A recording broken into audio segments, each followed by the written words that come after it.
We're going to go through our most recent bottle kills and tell you what we think and if we'd replace them.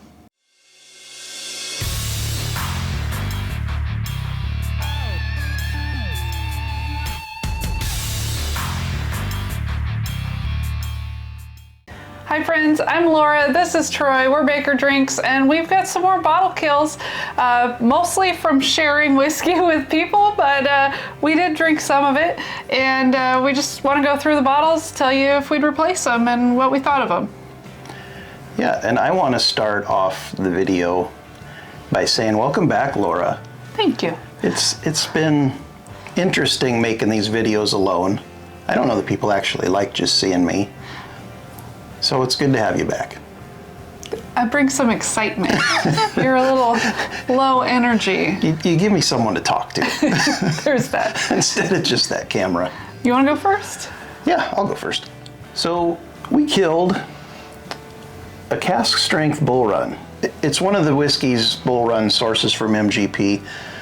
This one was 118.86 proof. It was quite good.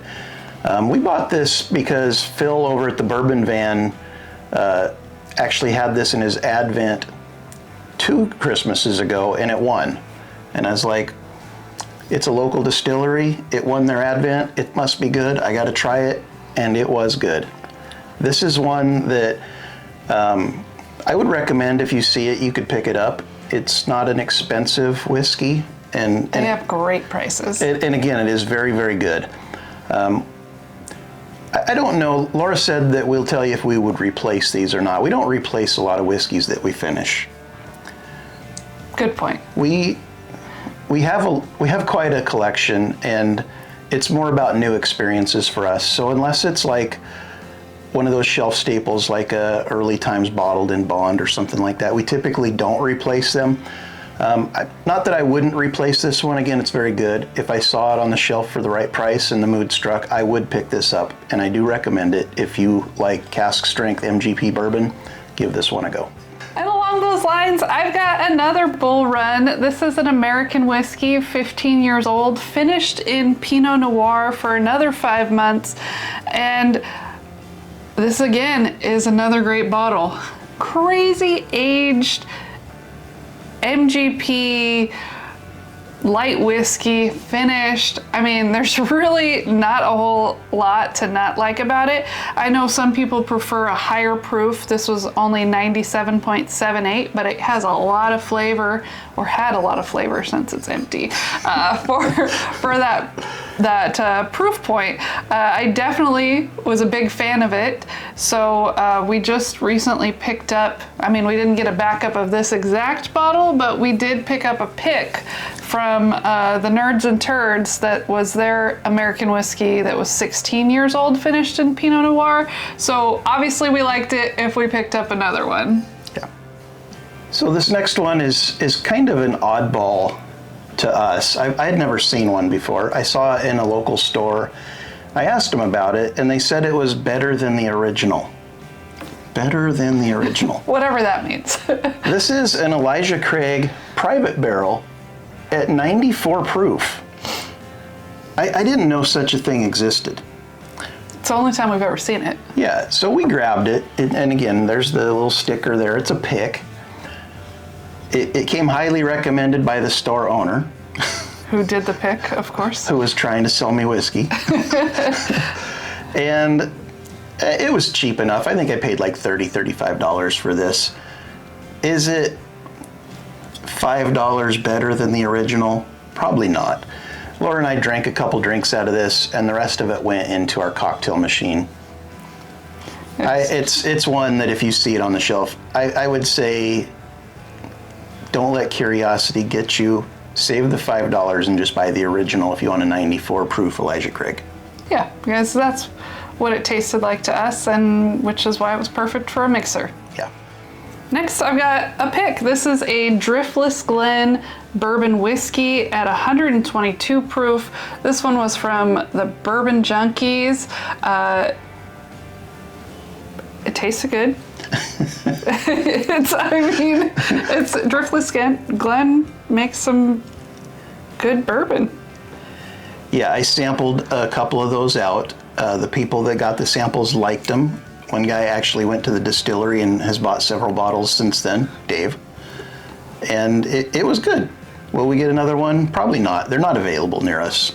Yeah, maybe if someone we know does a pick, we'd get a bottle, but I'm not going to go out of my way to chase it since it's not available, but it was good.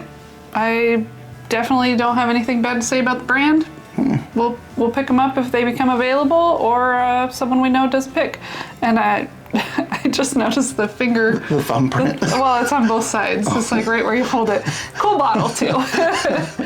So one thing that you probably know about us if you've watched any of our content, we really like the single barrels, as evidenced by the past couple that we brought up here. And this one's no exception. It's the Senator. It's from Proof and Wood. It is a pick. This comes from Sip City Whiskey in Portland, Oregon, one of our favorite liquor stores. They do a ton of picks. That's probably why we like them so much. They got great palates. And this was for about 118 proof rye. It was really, really good. Again, I sampled a ton of this out. People loved it. I loved it.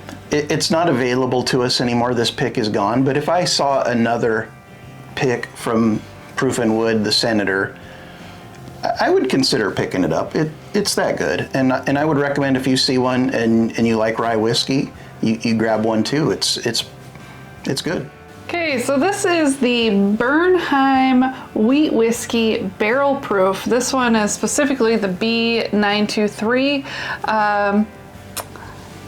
I think we're probably pretty done with the Bernheim Barrel Proofs. I did hear that the most recent one was just absolutely amazing, but it didn't get me to really try to chase it. Didn't move the needle for you? It didn't move the needle for me. I wasn't a huge fan of these. Like, I thought they were pretty good, but I just didn't think that it's not something I'd reach for. I don't necessarily usually reach for the wheated bourbons that often, so the wheat whiskey also doesn't seem to do it for me. Not that it was bad quality, it just I don't like the flavor so much.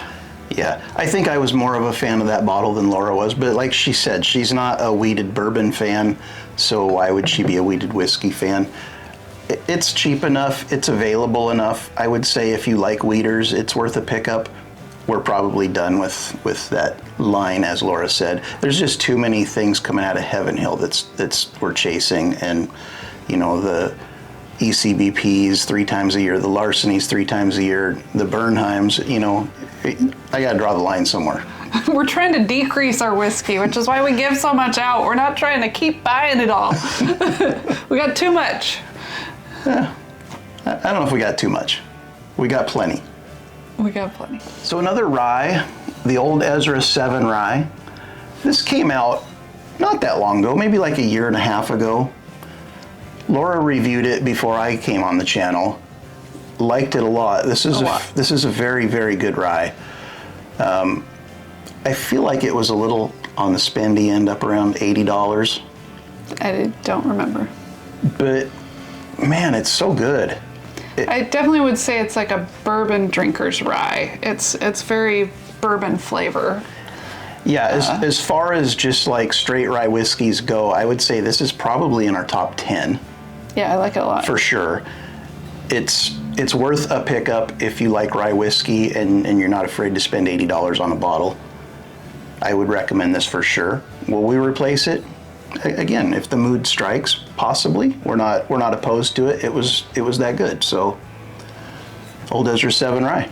It also is always available, so it's almost harder to pick up the ones that are always available, because I'm like, it'll be there next time. It's a sloth bottle. Yeah.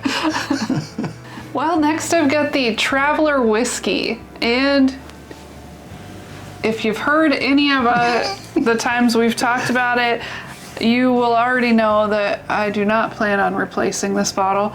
I think it also made it into the cocktail machine. We do like our cocktails as well as drinking neat and things, especially if they're cheap enough. This is probably at the high end of what we normally, high end, not necessarily quality, but by price that we would normally put in the machine.